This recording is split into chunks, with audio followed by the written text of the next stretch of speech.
अरे शोना बाबू, जी। मेरा दोस्त आया है, जरा 2 कप चाय बना दीजिएगा। अच्छा ठीक है, पर 1 मिनट जरा मेरी बात सुन लीजिएगा।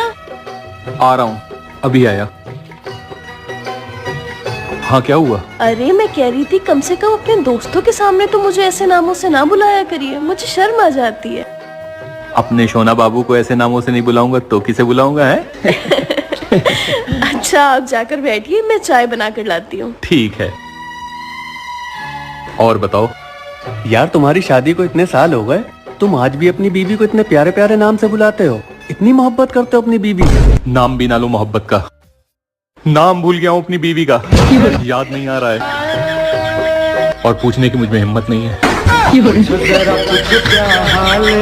ऊपर से शादी का कार्ड भी नहीं मिल रहा है।